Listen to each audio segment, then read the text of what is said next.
Lelo panyaso voice box muli makhandi ya Malawi osiyanasiyana kuyika maganizo awo pa nkhani zokhudzana ndi ndale kuyendetsa bwino kwa dziko komanso kutsatira bwino malamulo kuno kwathu ku Malawi.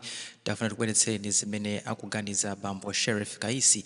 Bambo Sheriff Kaisi afuna kuweka pa maganizo awo pa zimene zinachitika lero ku Lilongwe kumene tonse tamva komanso taona zithunzi kuti yayi anzathu ochita malonda anapita ndithu ku nyumba ya malamulo kumeneko kukamang'ala kuti zinthu kuno ku Malawi makamaka pa nkhani ya chuma sizili bwino chifukwa kuti iwo akamakaoda katundu wawo akumakaoda pa mtengo okwera kwambiri zimene zikupangitsa kuti phindu lawo likhale lochepa. Tiyeni limodzi pano pa Nyasa voice box kuti timve kuti a Sheriff Kaisi akuti bwanji pa nkhani imeneyi, ndipo akamaliza chonde Amalawi mutiuza maganizo anu in the comment section below pano pa Nyasa voice box.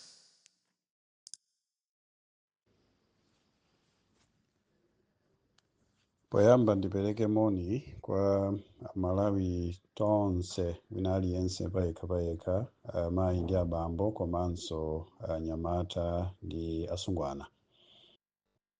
Ine sikawirikawiri kamene ndimakhala ndikupanga rekodi message ina iliyonse yopita ku mtundu wa Malawi, chifukwa nthawi zambiri ndikafuna kulankhula ndimalankhula mwina kudzera mwatola nkhani komanso mapulogalamu osiyanasiyana, koma mundilole amayi ndi abambo mwapadera kuti ndilankhulepo nkhani imene yachitika lero m'dziko la Malawi. Tonse tikudziwa bwino kunena kuti anzathu ogulitsa malonda mu mzinda wa Lilongwe anakhamukira ku nyumba ya malamulo kumene amakapanga demand nkhani zokhudzana ndi kukwera kwa mitengo ya katundu imene iwo amaoda ndi kugulitsa. Ndiganiza kunena kuti tikanena kuti ogulitsa katundu ndiye kuti pali iwowa amakaoda ndipo pali amene amagula amene ali Amalawi, kotero kuti ufulu umene iwowa akumenyerera ndi ufulu umene ukhudze Mmalawi wina aliyense payekha, chifukwa zimene iwowa amakaoda ngati akuoda mokwera mtengo ndiye kuti amagulitsanso mokwera mtengo, kotero kuti chiphinjo chimakhala kwa Mmalawi. Ndimafuna ndayamikire mavenda komanso Amalawi wonse amene atuluka ndi kulankhulapo pa nkhani yakukwera mtengo wa zinthu. Koma nkhani yanga kwenikweni chimene ndimafuna kuti ndilankhulepo ndi chisoni chimene chadzaza kwa ine ngati munthu. Ndikhulupiriranso kuti mwina kwa Amalawi ambiri amene aloganiza mwakuya mozama amvanso chifundo komanso chisoni monga mmene ine ndamvetsera. Chomvetsa chisoni chakuti boma kudzera ku nduna woyang'ana za malonda komanso ndi maunduna wena taona ndithu atatuluka nduna zingapo za boma zimene zimalankhula ku mtundu wa Malawi kudzera kwa anthu amene afika ku parliament kukadandaula kuti katundu akukwera mtengo. Pamene ndimamvetsera Sosteni Gwengwe nduna yoyang'ana za malonda anakambapo nkhani yokhudzana ndi kulanda ziphaso zijamanena kuti malaisensi za anthu amene amagulitsa kaunjika kapena kuti zovala zimene zili za second hand zoti zagulitsidwa kale ntchito maiko ena ndiye tsopano zikugulitsidwa kuti anthu ena akamalizitse.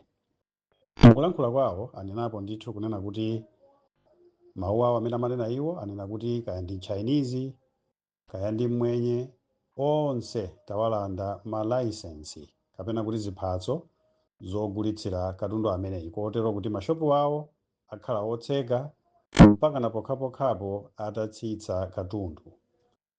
Ine ngati munthu ndi wokhudzidwa chifukwa cha statement imeneyi komanso odandaula chifukwa cha kuona nzeru zimene zili ndi nduna zathu za boma, zimene zili nzeru zapa surface kwambiri, nzeru zimene zili zapamtundatunda. Kukakhala ngati kuchipatala amayi ndi abambo Amalawi nonse olemekezeka amanena kuti dokotala wabwino ndi uja amene amafufuza mankhwala kuti athetse chimene chayambitsa matenda. Tikudziwa bwino kuti pamati pamakhala ma symptoms, zizindikiro zimene zimaonetsa kunena kuti munthuyu ali ndi vuto. Akhoza kukhala kuti munthuyu ali ndi malungo koma tsono thupi limatentha. Akhoza kukhala kuti munthuyu akudwala m'mimba mwina mutu nkumapweteka. Choncho mutu sikuti ndiye matenda amene alipo mthupi mwa munthumo, koma matenda amene ali mthupi mwa munthumu akhoza kukhala matenda wena, koma tsopano zizindikiro zake nkukhala kunena kuti munthu nkumamva mutu komanso mwina kumamva kaliwawa kapena kuti kuzizira kwa mthupi. Tsopano dokotala wabwino amafuna kuti afufuze kuti kodi mutu ngati ukuwawa matendawa akuchokera pati. Koma zimene atiwonetsa lero agwengwe ndi nduna zina za boma zaonetseratu kunena kuti akufuna kulimbana ndi ma symptoms, zinthu zapamtunda mosapita nkukaona kuti kodi vuto limeneli labwera nchifukwa chiyani. Mwina ena mungadabwe kunena kuti ndikulankhula zimenezi chifukwa chani. Chifukwa chake nchakuti nkhani imene yanenedwa yolanda ziphaso nchifukwa chakuti ogulitsa katunduwo akugulitsa katunduwi mokwera. Koma tsono funso nkumati kodi ngati akugulitsa katunduwi mokwera akumati chiyani mukafunsa. Ndikhulupirira kunena kuti wina aliyense akudziwa bwino kunena kuti ngakhale justification kapena kuti kutsimikizika kwake kumene wangalankhule kunena kuti tadulitsa katunduwi nchifukwa chakuti mwina sungakhale komveka ndi malamulo, koma izi ndi zoona zenizeni kunena kuti katundu wina aliyense amene amachokera kunja kwa dziko la Malawi, anthu akafuna kugula katundu ameneyo amayenera kuti agule ndi ndalama yakunja imene imachedwa kuti dola. Choncho dola mukapita ku banki ndi 1751 Malawi kwacha mtengo wake pa $1.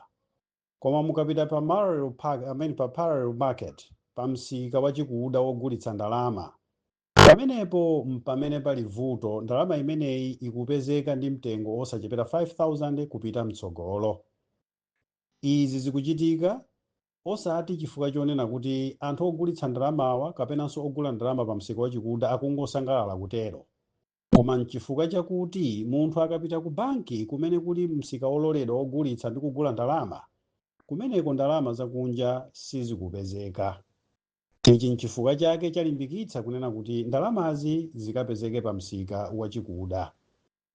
Choncho anthu akagula ndalamayi modula pa msika wachikuda nzodziwikiratu kunena kuti akagula katundu wawo ndipo adzabweranso ndi katundu uja ndi mtengo wokwera kwambiri. Choncho lero mmene alankhulira nduna kunena kuti talanda malaisensi anthu amenewa, kumeneku nkuthana ndi ma symptoms, zionetsero zongooneka kunena kuti zizindikira kuti mthupi umu muli matenda. Nkhani yeniyeni nkufuna nkuthana ndi mavuto amenewa nkuti Malawi ikhale pansi, atsogoleri a president, nduna zawo ndi otsutsa boma akhale pansi ndi Malawi nkukambirana kuti tithana bwanji ndi vuto la kusowa kwa ndalama zakunja. Funso lina nkumabwera lonena kuti anduna a Sosteni Gwengwe, ngati zimenezi mwalangiza president kuti ndi solution kapena kuti ndi kuthana mavuto amenewawa, kodi mafuta ophikira amene lero lino 5 liters is paging at 40,000 Malawi kwacha. Lero bagi la chimanga 50 kilograms is paging at 100,000 plus Malawi kwacha. Lelo bread weni akugulitsidwa pa mtengo wa 4,000, ena akugulitsa 5,900 kwacha. Paketi ya sugar 1 kg ikugulitsidwa pa mtengo wa 3,500, 3,700 kwacha. 1 kilogram ya mpunga ikugulitsidwa ati 3,500 kwacha. Kodi onse amene amagulitsa magrosari ngati amene wawa mawo malandanso malaisesi awo? Funso limene lilipite kwa inu anduna a Sosteni Gwengwe amene tikudziwiratu kunena kuti mtsogoleri wa dziko akamanena kuti ali ndi alangizi, zimatanthauza kunena kuti mu good governance, zimatanthauza kunena kuti minister wina aliyense responsible for his or for her portfolio imene akupanga hold, iyeyo ndi mulangizi wa president pa unduna umenewo. Tiyerekeze ngati Ministry of Finance, ndiye kuti president wa dziko akamanena kuti afuna amve kuti kodi chuma chikhoza kuita bwanji kutsogolo, kodi inflation ikhoza kutsitsidwa bwanji, katundu akhoza kukhala bwanji kuti atsike mitengo. Mlangizi wake number 1 amene angamuuze president sa amene amasankha ena aja apadera kuti mtsogoleri wa dziko ali ndi mlangizi wa zachuma, mtsogoleri wa dziko ali ndi mlangizi wa zachipembedzo. Number 1 alangizi amakhala ma ministers amene apanga hold portfolios zosiyanasiyana in the government. Choncho ngati a president akukamba nkhani afuna adziwe nkhani yakudula kwa zinthu kapena kutsika kwa zinthu kapena kwa mitengo ya zinthu mdziko, ndiye kuti mulangizi wawo number 1 ndi minister of trade, nduna yoyang'ana zamalonda, amene pakali pano ndi Agwengwe. Kodi Agwengwe ngati inuyo muli ndi zoonadi kuti ndinu mulangizi wa president pa nkhani yokhudzana ndi malonda mdziko, uwu ndi ulangizi umene mwapereka kwa president Chakwera, zoonadi dziko limukulikonda? Lero mwalanda license yakaunjika, tikunena kuti mawa kodi mulanda license ya anthu amene amagulitsa mafuta, ma basic needs, groceries amene tachula zija? Kodi mawa mupita mukalanda license za anthu onse amene akugulitsa mpunga?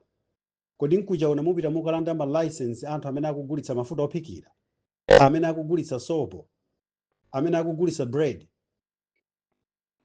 Ndiye tikupempheni kuti mawa kukamacha timve kunena kuti mwalanda ma license onse anthu onse amene amapanga ma bakeries mdziko la Malawi, chifukwa amenewo akugulitsa bread at 5,700, 4,000.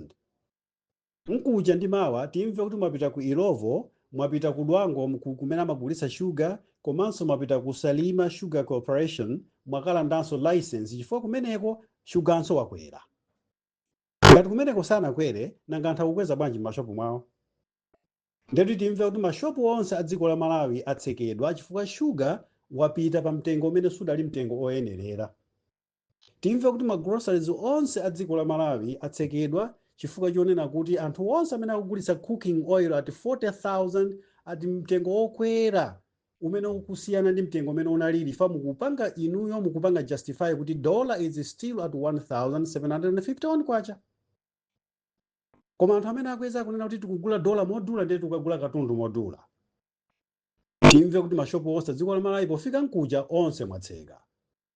Is this the solution to the problem? Izizi sizoona. Mr. President, wake up. Mr. President, dzukani. Mayendetsedwe angati awawa dziko mene akupangira anyamatawa akupweteka dziko, sakupweteka inuyo iyayi, akupweteka Amalawi. Vuto ili limakhala reciprocal, limakhala lozungulira. Mmene license za anthu azalandidwa, sindikupanga glorify kunena kuti simunachita bwino kapena mwapanga bwino, koma ndikunena pano kuti mmene ma license anthu awalandidwa, anthu sakaoda kaunjika. Muone ngati mukuganiza kuti mukukhaulitsa amene mwatsekera mashopu, mukukhaulitsa Amalawi.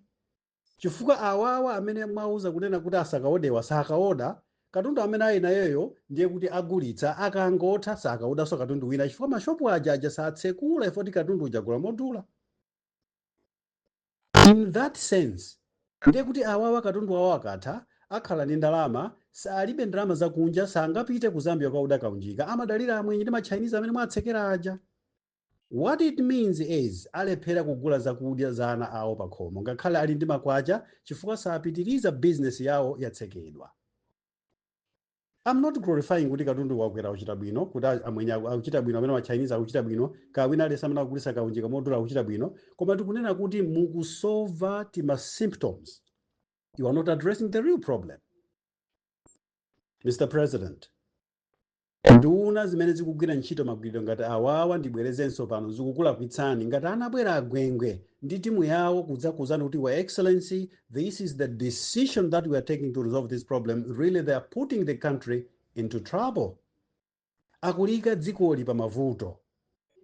Amalawi akuvutika every day, Your Excellency. Makonzedwe a dziko sakhala awawa, ayi. Ukuku nkukonza pamwamba. Your Excellency, khalani pansi nduna zanu auzeni bwinobwino tikonze. We should address the root cause of the problem. Ma root cause akudziwikiratu kunena kuti ndalama ikangopanga stabilize at 1,751 as you have been claiming every day even at international market, ipezeke ku banki. Ndiye kuti these Indians amene mwatchula aja, the Chinese mwatchula aja, anthu amene akodesa kaunjika mwatchula aja, they will be forced to go to the bank and get the dollar. because the dollar will not be flooded on the black market.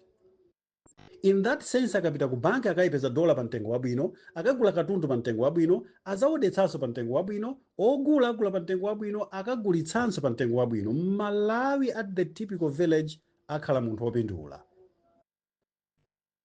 Your Excellency, komanso amalawi ndikunena kuti zimene zachitika lero za Malawi ngakhale timayimbira m'manja ma vendors kuti achita bwino kutero, sadachite bwino. Ayi, tiganize mozama, sadachite bwino mmene apangiramo chifukwa angothetsa mutu,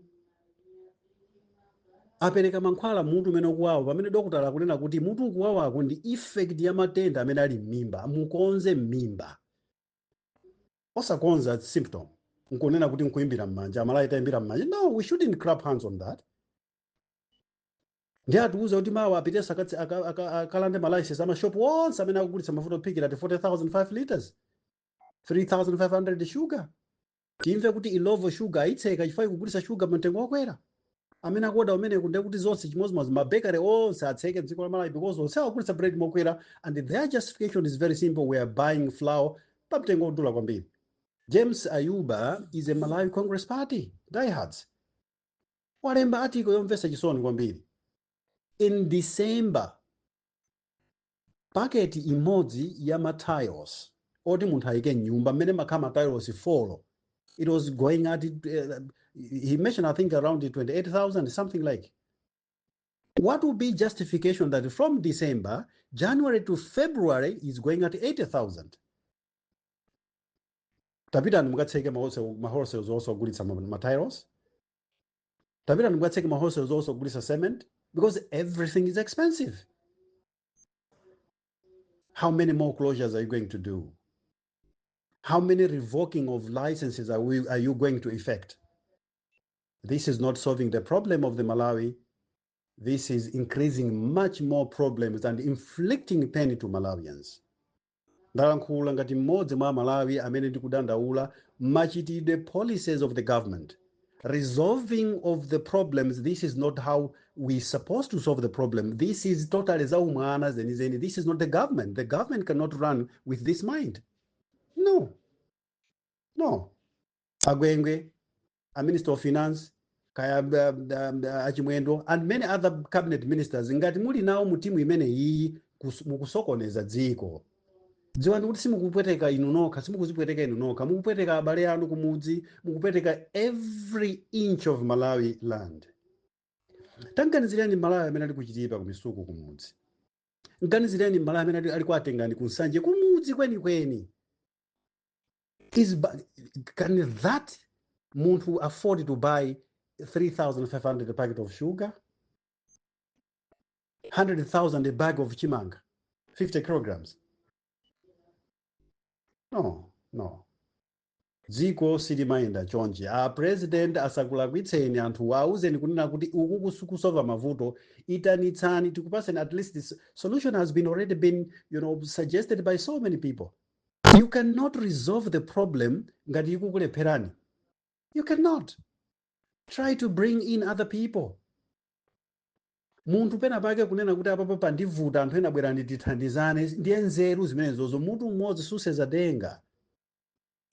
You have civil society organizations, you have opposition political parties, you have the church, you have the economists in Malawi, you have the retired politicians, retired presidents, retired cabinet ministers, retired vice presidents. Why can't you bring them all together to one round table discussion how to resolve the problems that is itching the Malawi?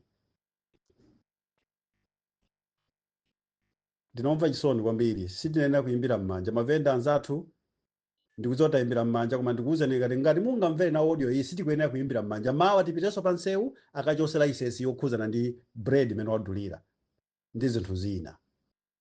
Zikomo kwambiri Malawi.